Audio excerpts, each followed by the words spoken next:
তিনি বলেছেন এই আল হাইয়ুল কাইয়ুম এটা হচ্ছে ইসমে আজম, যে ইসমে আজম দিয়ে দোয়া করলে আল্লাহ দোয়া কবুল করে, আল্লাহর কাছে কিছু চাইলে আল্লাহ দেয়। এক সাহাবী দোয়া করতেছে ইয়া হাইয়ু ইয়া কাইয়ুম, বিশ্বনবী বলে এই সাহাবী তো ইসমে আজম দিয়ে দোয়া করতেছে।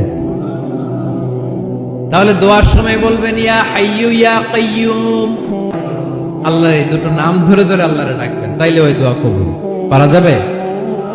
বিশ্বনবী দোয়াতে বলতেন ইয়া হাইয়ু ইয়া কাইয়ুম বিরহমাতিকা আস্তাগীথ আসলিহ লি শা'নি কুল্লাহু ওয়া লা তাকিলনি ইলা নাফসি তারফাতা আইন।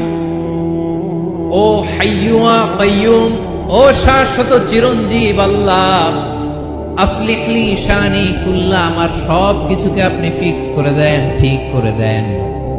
এক পলকের জন্য, এক চোখের পলকের জন্য আমার কোন কাজ আপনি আমার উপর ছেড়ে দিয়েন না, সব কাজ আমি আপনার কাছে সুপর্দ করে দিলাম। সুবহানাল্লাহ।